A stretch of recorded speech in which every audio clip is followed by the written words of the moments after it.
Assim, nós éramos muito próximos.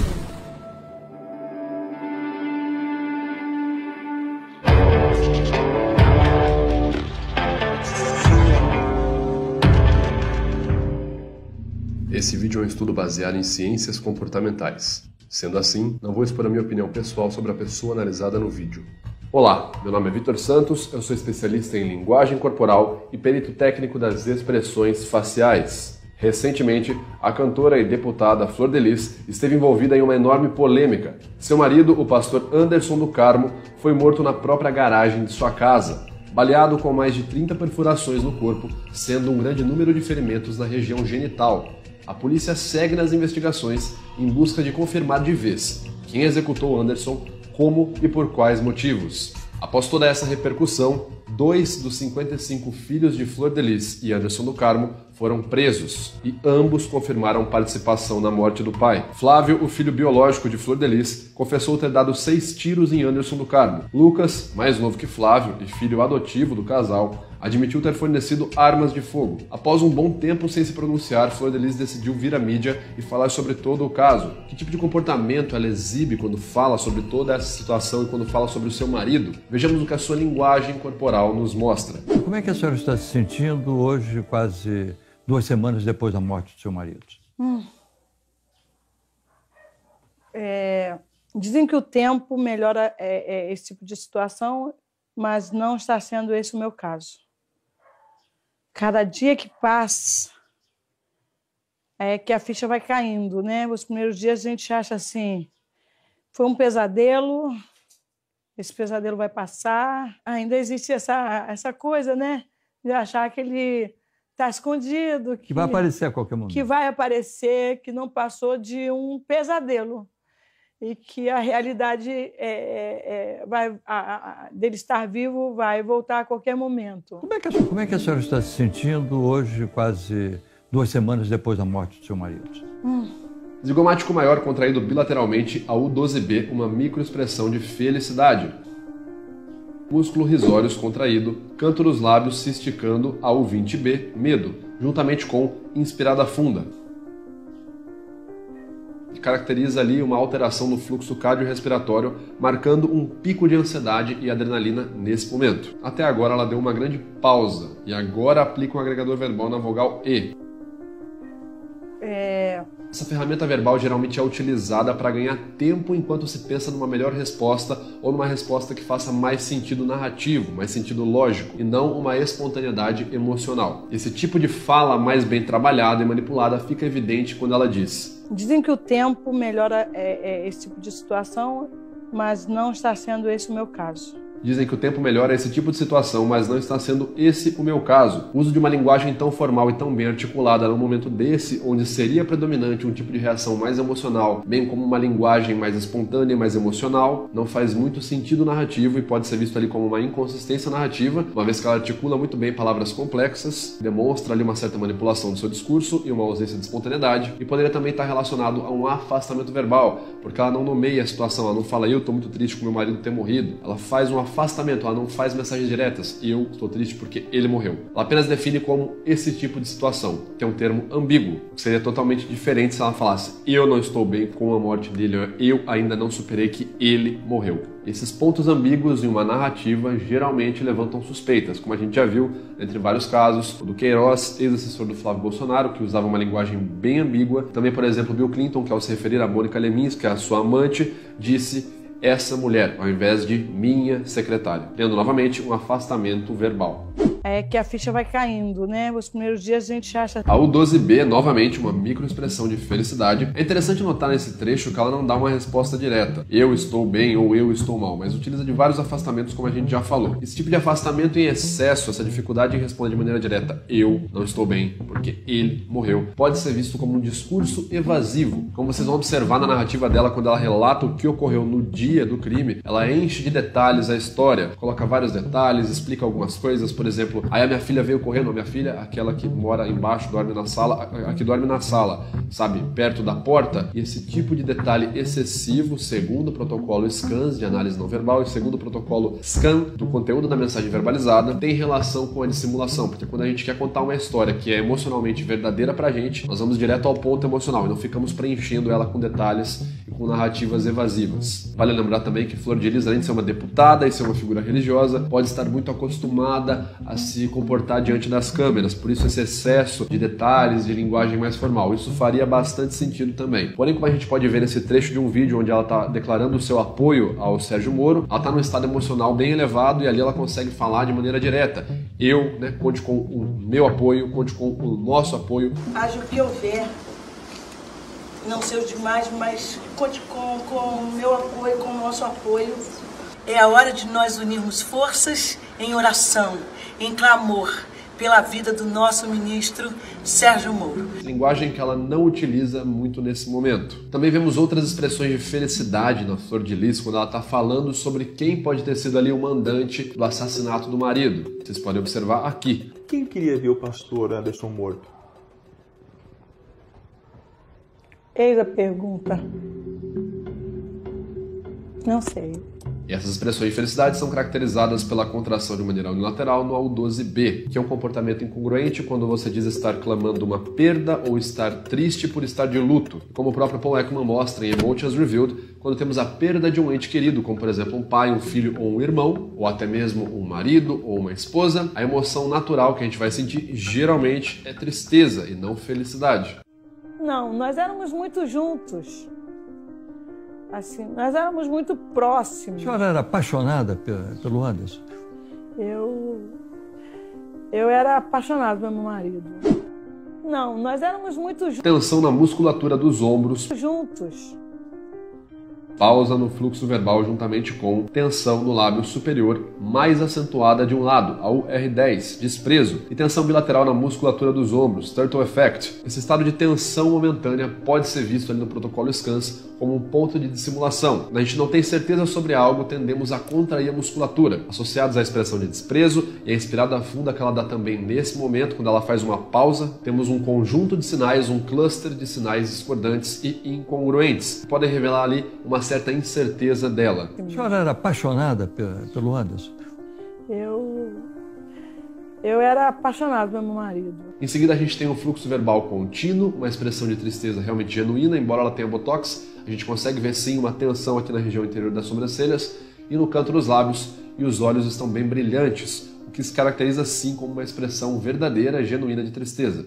Uma das linhas de investigação presumia que o pastor podia ter tido relações com alguma das filhas adotivas. Ao ser questionada sobre isso, Flor de Lis se nega a responder e fica visivelmente irritada com essa pergunta. Ela clama estar furiosa e se sentir desrespeitada, porém ali seria um ponto importantíssimo para a narrativa, para a própria pergunta, realmente para limpar a ideia de que qualquer coisa não ocorreu, de que não há uma relação sexual entre pai e filha adotiva. No lugar disso, Flor de Lis é proibida de responder até pela sua assessora e pelo filho dela que está ali presente na entrevista. A polícia. Ela nem vai.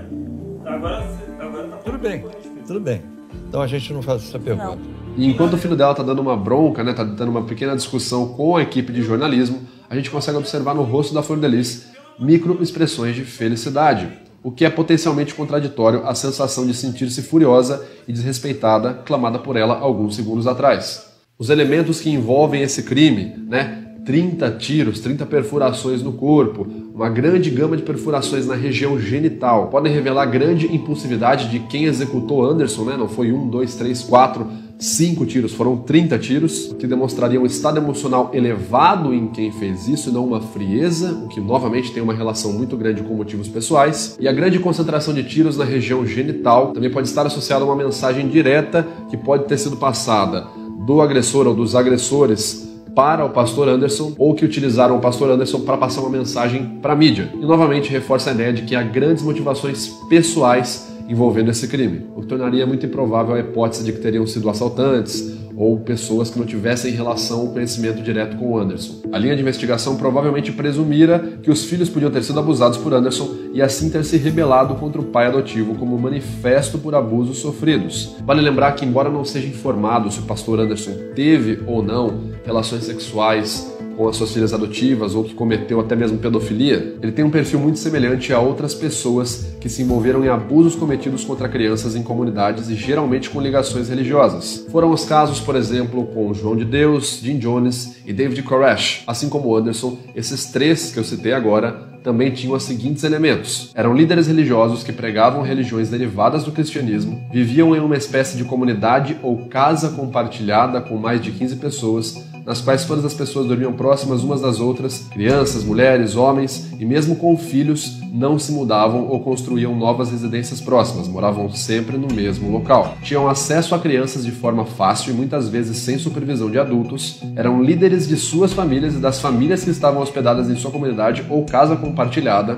tinham o controle financeiro de tudo e dividiam tarefas da casa para cada pessoa, possuíam crianças adotadas em situações ilegais. Deputado, dos seus 56 filhos que a senhora tem, quantos são adotados legalmente? Legalmente? São mais de 15? São.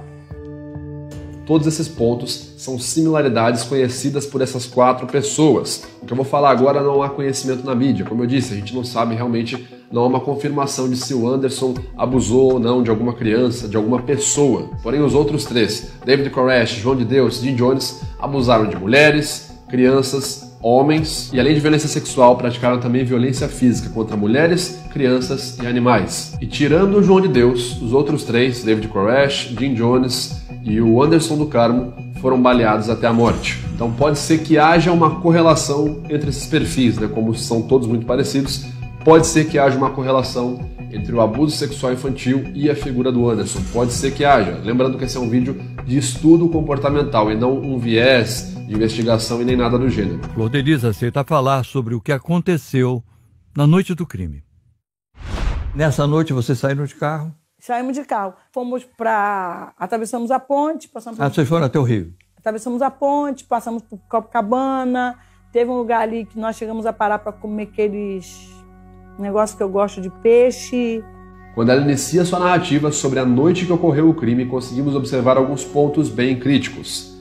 Ela detalha excessivamente a história antes e depois do momento do crime, sendo que o momento em si, que deveria ser mais carregado de carga emocional, é contado de forma mais rápida.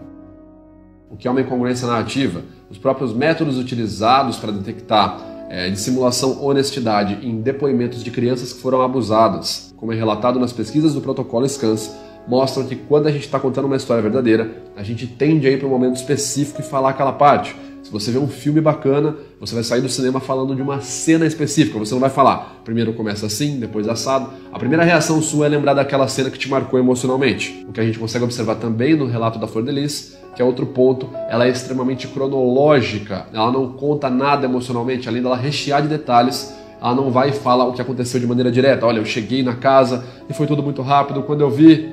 Não, ela fala, primeiro a gente saiu dali, aí a gente passou pra lá, aí ele tava assim, aí ele tava assado, aí a gente deu risada, aí eu entrei na garagem, aí eu abri a porta, aí eu tirei o sapato. E isso geralmente está associado a uma manipulação de narrativa. Quando eu quero falar algo que eu sei, que eu tenho convicção de que eu estou emocionalmente sendo honesto, eu vou direto pro ponto principal, pro ponto que me marcou. Não vou ser cronológico. Lembrando que o protocolo também prevê ali no sistema ABC, Account Baseline Context, o tipo de linha de base. Tem pessoa que sim, mesmo emocionada, é mais cronológica do que específica. Esses são casos um pouco raros, mas existem sim, e isso deve ser levado em conta. Por isso que a gente está pegando vários pontos e não um ponto específico para colocar aqui potenciais discordâncias entre o que ela está falando e o que ela está expressando. Ela esboça mais expressões emocionais associadas à tristeza, antes e depois de descrever o momento do crime. A gente estava muito feliz. Pegamos a Rua do Valão. A rua estava muito deserta.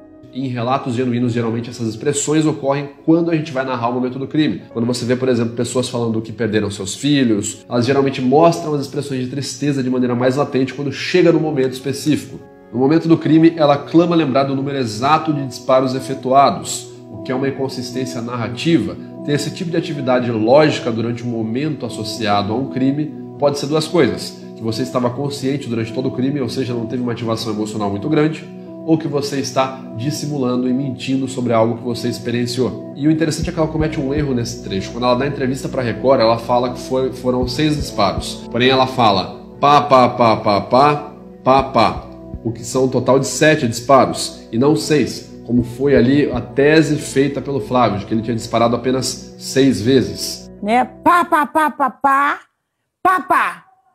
Porém, é interessante observar que na entrevista que a gente tem do Fantástico, ela fala realmente 6 disparos, com os barulhos, os pá, pá, pá, pá, pá. Eu ouvi os tiros, me assustei, foram pá, pá, pá, pá, pá, pá. Eu ouvi 4 tiros seguidos e mais 2. Se você observar, vai ver que a entrevista da Record foi gravada durante o dia e a do Fantástico durante a noite. Pode ser que essa entrevista tenha sido gravada no mesmo dia, e que a da Record tenha sido gravada durante o dia.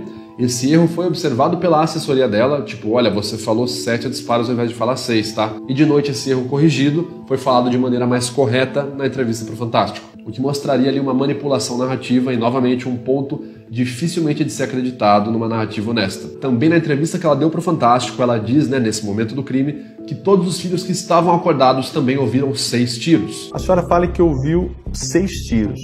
O laudo diz que foram pelo menos 30 perfurações.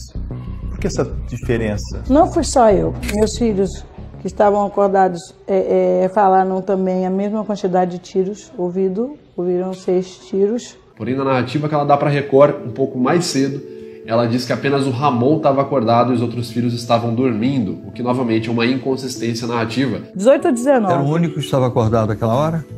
Era. Ramon, e aí eu falei com ele, Ramon... Na entrevista que ela dá para Record, quando ela vai falar ali dos 3 filhos que abordaram ela primeiro, quando ocorreu ali o momento dos disparos, ela cita os 3, né? Fala que veio primeiro uma, depois veio o Flávio, depois acho que veio o Daniel sem camisa, uma coisa assim. E ela insere o estado emocional em apenas um dos filhos, que é a primeira filha. Ela fala que veio assustada, gritando e com medo. E os outros filhos ela apenas fala, um veio gritando, o outro veio sem camisa. Quando eu ouvi os tiros, a minha filha Tayane, que dorme no quarto da sala, foi a primeira que subiu, correndo, né, assustada, chorando.